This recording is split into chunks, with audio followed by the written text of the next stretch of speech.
Hello students. आज हम लोग टेलीविज़न कम्युनिकेशन में इमेज कंटिन्यूटी के बारे में पढ़ेंगे। इससे पहले हम लोग डिस्कस कर चुके हैं ग्रॉस स्ट्रक्चर कि ये स्क्रीन रिसीवर इंड पे और ट्रांसमीटर इंड पे टेली कम्युनिकेशन सिस्टम में टेलीविज़न में किस तरह का स्ट्रक्चर रखा जाता है और क्यों रखा जाता है। ठीक है, तो आज हम लोग पढ़ेंगे इमेज कंटिन्यूटी, मतलब उसमें स्क्रीन पे जो हम लोग ट्रांसमीटर इन पे कैमरा यूज करते हैं उसमें जो इमेज क्लिक किया जाता है उसको हम लोग वीडियो फॉर्म में कैसे कन्वर्ट करते हैं, मतलब उस इमेज को वीडियो में कैसे बनाते हैं। ठीक है, तो आज हम लोग देखेंगे इमेज कंटिन्यूटी के बारे में। जानने से पहले ये देख लेते हैं कि जो हम लोग का जो पिक्चर होता है या फिर स्टिल इमेज होता है, ठीक है, उसको कंटिन्यूस वे में प्रेजेंट करना होता है ताकि वो वीडियो दिखे। It is necessary to present the picture to the eyes in such a way that an illusion of continuity is created. Illusion of continuity is created, and any motion in the screen appears in the picture duration smooth and continuous. वो सबसे main point ये देखना है कि यहाँ पे जो लिखा हुआ है इल्यूमिनेशन ऑफ कंटिन्यूटी। ठीक है, इसका मतलब होता है कि जो हम लोग को दिखता है वो इल्यूमिनेशन होता है। ठीक है, हम लोग को दिखता है, हम लोग को प्रेजेंट किया जाता है पिक्चर को एज ए वीडियो के फॉर्मेट में। क्लियर, इसी को कंटिन्यूटी बोलेंगे। ठीक है, अब एक टर्म तब उस स्टिल पिक्चर को हम लोग को वीडियो कैसे दिखता है। ठीक है, क्या मैकेनिज्म होता है, क्या एडॉप्ट किया जाता है हम लोग को वीडियो दिखे। ठीक है, तो इसके लिए परसिस्टेंस ऑफ विजन, इसमें क्या होता है, to achieve image continuity advantage is taken of persistence of vision और storage characteristics of the human eyes. हम लोग का जो आँख है, ठीक है, तो उसमें जो लेंस है या फिर मेमोरी है, तो वो कुछ देर के लिए स्टोर करता है, मतलब वो इनिशियल स्टेट पे नहीं आता है तुरंत। ठीक है, उस टाइम पीरियड का फ़ायदा उठाया जाता है, स्टोरेज टाइम का फ़ायदा उठाया जाता है कि स्टिल इमेज को वीडियो के रूप में दिखाया जाता है। कैसे दिखाया जाता है, ठीक है, तो the sensation produce when the nerve of the eyes retina are stimulated by the incident light doesn't immediately after the light is removed from but persist for about 1/16 of second, मतलब 1/16 time period of A second. इतना time जो होता है उस time period में लगता है हम लोग के आँख को इनिशियलाइज होने में। ठीक है, मतलब वेरिएशन ऑफ लाइट को ऑब्जर्व करने में, कि लाइट अगर चेंज हो रहा है तो इतना टाइम लगेगा उसको दूसरा लाइट पहचानने में। ठीक है, तो 1/16 fraction part of time period जो होता है हम लोग का आँख उतना टाइम के लिए प्रीवियस स्टोर ही करके रखता है लाइट को। ठीक है, अपनी मेमोरी में। ठीक है, इफ द स्कैनिंग रेट पर second is made greater than 1/16 और picture shown per second is more than 16, the eye able to integrate the changing level of brightness in the scenes। इसका मतलब क्या होता है कि हम लोग का जो आँख का जो मेमोरी कैरेक्टरिस्टिक्स है ये क्या है, 1/16 ऑफ ए सेकेंड है, मतलब इतना टाइम पीरियड के लिए लाइट सेव करके रखता है प्रीवियस लाइट को। ठीक है, तो अगर उससे ज़्यादा, मतलब 16th नंबर से ज़्यादा टाइम एक सेकेंड में इतना पिक्चर चेंज कर दे, ठीक है, या फिर इससे ज़्यादा पिक्चर पर सेकेंड दिखाया जाए आपको, तो आँख क्या करेगा, हर एक इमेज को इंटीग्रेट कर देगा, मतलब एक दूसरे से जोड़ेगा। ठीक है, तो जो वेरिएशन होगा उसको कंटिन्यूस वे में दिख जाएगी। ठीक है, इस तरह से हम लोग को एक पिक्चर को दूसरे से रिलेट करने के लिए, मतलब आँख को वो हो जाता है, फिनोमिना हो जाता है कि अगर 16 पिक्चर पर सेकेंड से ज़्यादा दिख रहा है तो एक दूसरे के लाइट से, या फिर एक दूसरे पिक्चर फ्रेम को बोल सकते हैं हम लोग, इंटीग्रेट कर देता है हम लोग का, और उसको इंटीग्रेट करके हम लोग को दिखता है। ठीक है, नेक्स्ट क्या है, स्कैनिंग। अब स्टिल इमेज को 1/16 part of second rapidly both in the horizontal and vertical directions simultaneously to provide sufficient number of complete picture or frame per second to give the illusion of continuous motion। ठीक है, अब क्या था कि अब video present करने के लिए, वीडियो का इल्यूमिनेशन करने के लिए 1/16 टाइम पीरियड में हम लोग को फ्रेम चेंज भी करना है। ठीक है, तो उसके लिए हम लोग स्कैनिंग यूज करते हैं, ताकि एक सेकेंड में 16 मोर देन 16 फ्रेम हम लोग स्कैन कर पाए। ठीक है, स्कैन करने का मतलब है कि हर एक एलिमेंट को रीड करके टेलीकास्ट करने के लिए प्रिपेयर करना।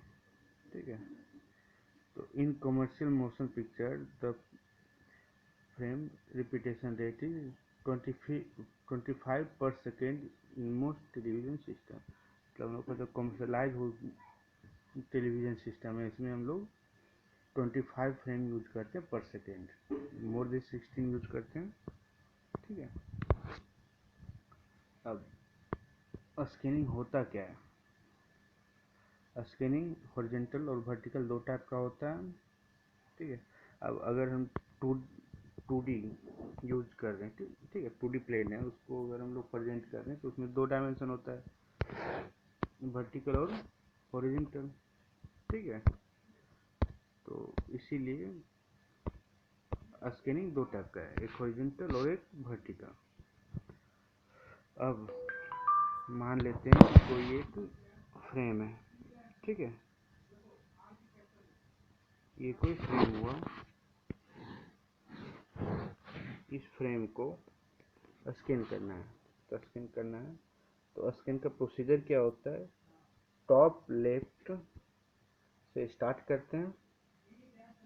ठीक, और टॉप इस यहाँ से स्टार्ट करते हैं और लास्ट बॉटम एंड खत्म होता है राइट साइड पे। ठीक है, अब फर्स्ट लाइन क्या हुआ, यहाँ स्टार्ट ऑफ लाइन है, और इस तरफ राइट साइड जो है एंड हो रहा है, तो ये क्या हो रहा है, हॉरिजॉन्टल स्कैनिंग हो रहा है। लेकिन साथ ही साथ क्या हो रहा है, इस हम लोग इलेक्ट्रॉन बीम को मूव करवा रहे हैं, लेफ्ट टू राइट मूव हो रहा है, एक पहला मूवमेंट, ये हॉरिजॉन्टल स्कैनिंग का पार्ट हो गया। और एक ये भी हो रहा है कि टॉप टू बॉटम भी मूव कर रहा है, तभी तो यहाँ से स्टार्ट करके यहाँ तक आ जाएगा इस तरह से। ठीक है, तो स्टार्ट यहाँ से कर रहा है और इन बॉटम में हो रहा है, तो एक मूवमेंट हो रहा है हॉरिजॉन्टल लेफ्ट टू राइट, और एक हो रहा है top to bottom vertical movement. ठीक है, तो इसी तरह से एक हॉरिजॉन्टल स्कैनिंग हो गया और एक वर्टिकल स्कैनिंग हो गया। क्लियर, अब जो लेफ्ट टू राइट जा रहा है, ठीक है, उस लाइन को बोलेंगे हम लोग ट्रेस लाइन। ठीक है, और जो बैक टू इनिशियल पॉइंट आ रहा है, बैक टू लेफ्ट साइड आ रहा है, उसको रिट्रेस लाइन। ठीक है, उसी तरह से जो टॉप टू बॉटम आएगा जिस टाइम पीरियड में, उस लाइन को बोलेंगे हम लोग ट्रेस, और जब बॉटम टू टॉप जाएगा इनिशियल हो चुके वो कहलाएगा रिट्रेस वर्टिकल में। क्लियर। अब 1 सेकेंड में मोर देन 16 करने का मतलब है कि यहाँ से शुरू हुआ यहाँ तक कंप्लीट हुआ एक फ्रेम। ठीक है। अब अगर हम लोग 16 यूज कर रहे हैं, ठीक है, मोर देन 16 फ्रेम यूज कर रहे हैं, तो मतलब मोर देन 16 टाइम स्कैन करेगा पर सेकेंड। ठीक है। उसमें हॉरिजॉन्टल मूवमेंट और वर्टिकल मूवमेंट दोनों आएगा। ठीक है। नेक्स्ट,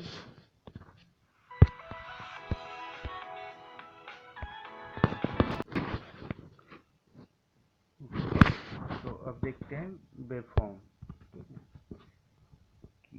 किस तरह से हम लोग ट्रेस रिट्रेस कंट्रोल करते हैं इलेक्ट्रॉन बीम को। ठीक है। हॉरिजॉन्टल कंट्रोल और वर्टिकल कंट्रोल किस तरह से करते हैं, इतना तो हम लोग को पता है कि जो होता है पिक्चर ट्यूब या फिर कैमरा ट्यूब, दोनों में दो कंट्रोल होता है, एक हॉरिजॉन्टल कंट्रोल होता है, एक वर्टिकल कंट्रोल कॉइल होता है। ठीक है। दोनों कॉइल होता है। उस कॉइल को कंट्रोल किस तरह से किया जाता है तो वो देखते हैं हम लोग। तो हम लोग क्या करते हैं, डिफ्लेक्शन कॉइल कंट्रोल करने के लिए सॉटूथ वेव देते हैं। ठीक है। ये जो हम लोग देख पा रहे हैं यहाँ पे,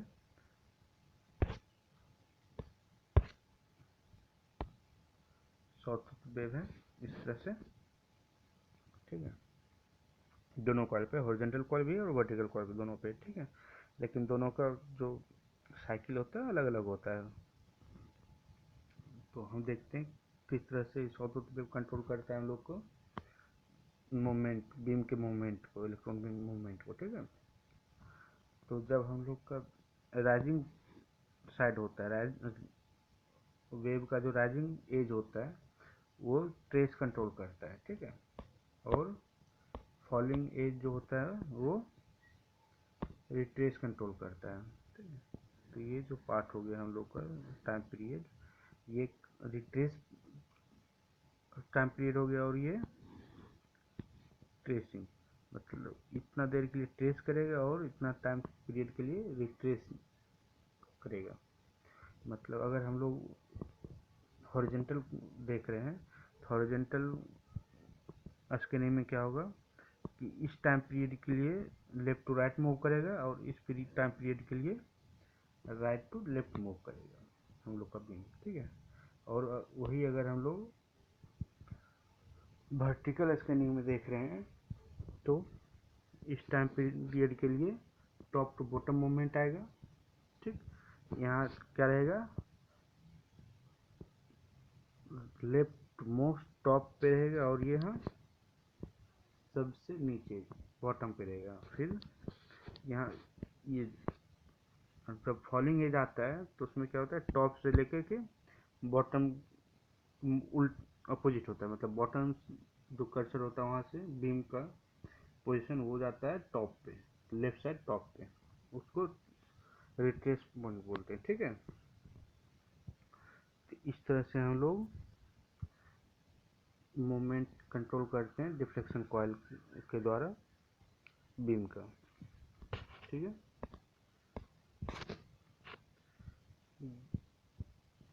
The information is picked up during the scanning cycle and whole process whole process में trace and retrace is repeated 25 times to cause an illusion of continuity। मतलब जो हम लोग अभी देखे थे कि जो हम लोग का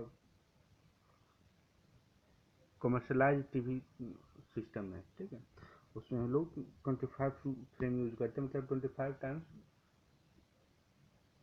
यूज करते हैं चेंजिंग पर सेकेंड। ठीक है। तो नेक्स्ट पॉइंट है the both during horizontal and vertical retrace intervals, the scanning beam at the camera tube and picture tube are blanked and no picture information is either picked up or produced। ठीक है। तो इसमें क्या है, horizontal scanning और vertical scanning दोनों में जब रिट्रेस मोड होता है, मतलब अगर हॉरिजॉन्टल स्कैनिंग हो रहा है तो राइट टू लेफ्ट और वर्टिकल हो रहा है तो बॉटम टू टॉप। इस टाइम पीरियड में जो रिट्रेस होता है उसमें कोई भी डाटा या इंफॉर्मेशन पिक्चर के रिगार्डिंग ट्रांसमिट या फिर रिसीव नहीं किया जाता है कैमरा के द्वारा या फिर पिक्चर ट्यूब के द्वारा। ठीक है, उस समय पे एकदम ब्लैंक टाइम पीरियड होता है। ठीक है, उन टाइम तो उस टाइम पीरियड में क्या होता है, जो जिस समय रिट्रेस होता है उस समय क्या होता है, on time division basis the short retrace interval are utilised for transmitting distinct narrow pulses to keep the swap oscillators for the picture tube deflection circuits of the receiver in synchronizing with the camera at the transmitter। जो हम लोग पढ़े थे और synchronising circuit, उसमें जो हम लोग पल्स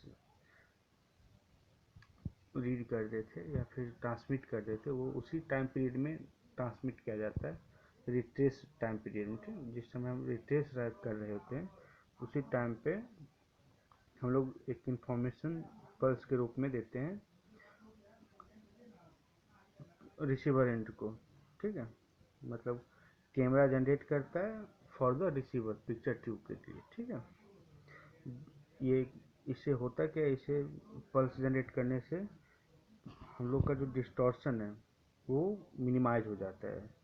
जो हम लोग का टीवी स्क्रीन पे डिस्टॉर्शन हो सकता था या फिर डिस्टॉर्टेड पिक्चर रिसीव होता उसको